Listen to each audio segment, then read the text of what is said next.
लड़का उधर सोच रहा था बाबा से जाके कहा मैं कौना भावे कहा था पूरा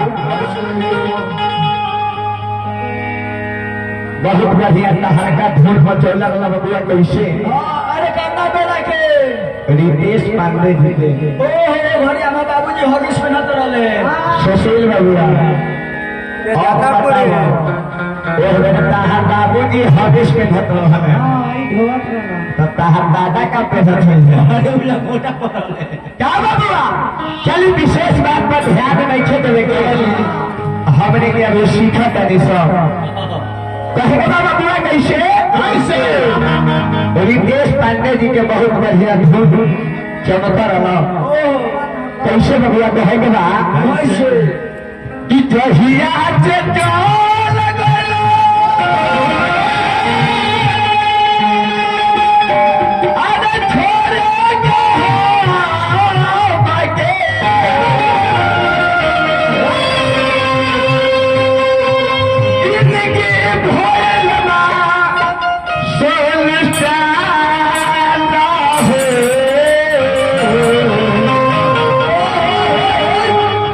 अरे जाए जाना अरे मेरा बहुत खबरिया पैसा नबारे मोरी ये कहे के बा ना बबुआ ये लड़िया में कहे कैसे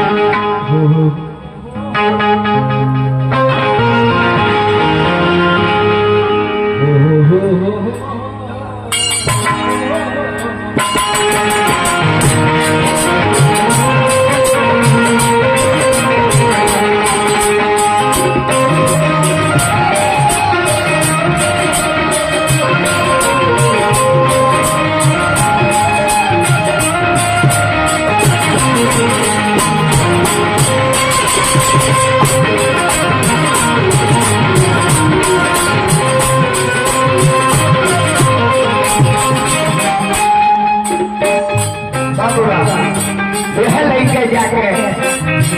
और दूध लगा बाबा से कहना कैसे बबुआ ए बाबा भले राउर हाथी के सूढ़ लगा है ये बाबा ए बाबा सबसे पहले बबुआ राउर हाथी के मुंह में लगा है ये बाबा लेकिन हम सुनने वाली लेके जाके कहना कैसे बबुआ हाथिया के बोल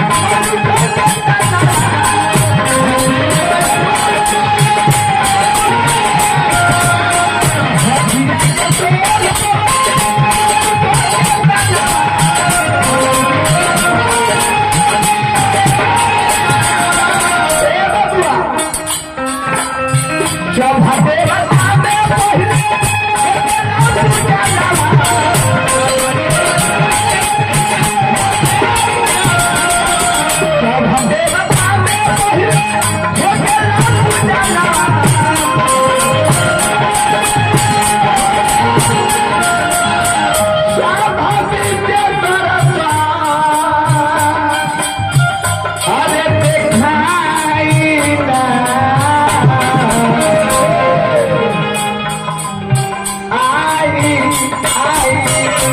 यही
उहे लइके जाके गणेश जी से कहता कि ए बाबा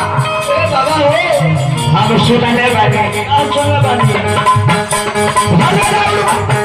हाथी के मुंह में लगा हाँ कधा घर पे लगा हो ए बाबा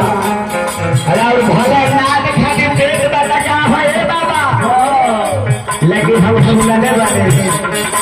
इस सबसे पहले रविवार आएंगे अधेश बाबा आज सबसे पहले गाड़ी रविवार जाएंगे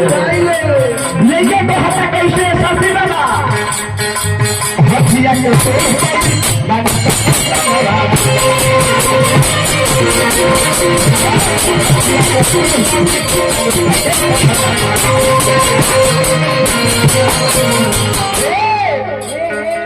ए बाबा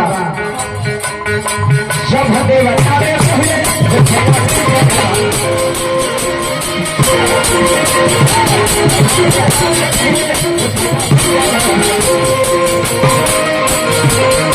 ए बाबा भले राम हाथी के मुंह में लगा हो पेट भारी बात का हो चलिए एक पूजा समिति के तरफ से लगेगा एक गणेश जी के बंदना है एक नाम हो बंदना शशि बाबा एक नाम हो बंदना गावा जाई रात भर बंदना होला ऐसे हमने के इहा भगवान के विवाह के कार्यक्रम में भी लगे सब आया हो भगवान के चैत के महीना बा ओ हे सदार महीना ये सदार महीना बा चलिए बड़े भैया के तरफ से पुरस्कार भाई शशि बाबा लड़का के हमारा कैसे मुर्गी के भाग रही मुर्गी के भाग रही लड़का के हमारा हथिया के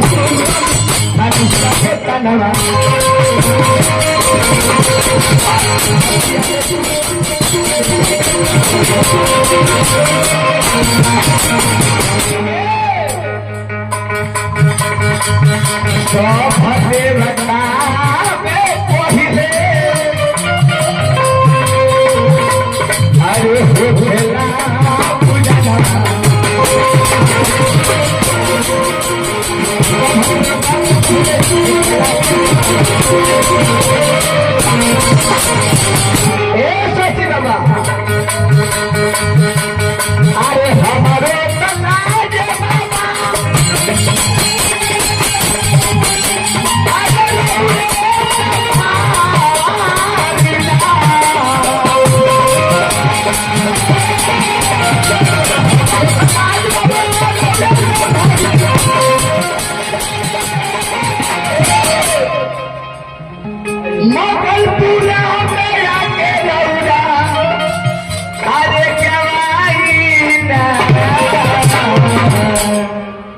बाबा हे हरि राम मखनपुरा में आके कमाएगा